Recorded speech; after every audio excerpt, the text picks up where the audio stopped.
తండ్రి దేవ, నేటి దినము కూడా మీకు కృతజ్ఞతాస్తుతులు చెల్లిస్తున్నాము తండ్రి.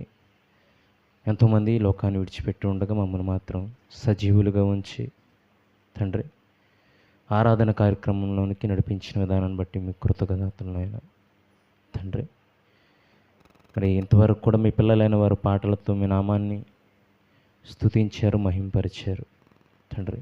ప్రతి ఒక్కరిని కూడా దీవించండి, ఆశీర్వదించండి. అలాగే ఈ సమయంలో సహోదరి డింపుల్ మీ వాక్యాన్ని తండ్రి చెప్పుచుండగా సమయోచిత జ్ఞానమును వివేచనను అనుగ్రహించమని, అలాగే వింటున్న మేమందరం కూడా తండ్రి అవి మీ మాటలుగా స్వీకరించి తండ్రి విన్న వాక్య ప్రకారం ప్రతి ఒక్కరూ కూడా ప్రవర్తించేవారిగా తండ్రి మంచి మనసును ప్రసాదించమని కోరుచు తండ్రి, చేరువచ్చిన ప్రతి ఒక్కరిని కూడా మీ చేతులకు అప్పగిస్తూ ఇచ్చిన ప్రార్థన మీ ప్రియకుమారుడు మా రక్షకుడు నేను క్రీస్తు యేసు వారి పేరిట ఈ ప్రార్థన మనము సమర్పిస్తున్నాము తండ్రి.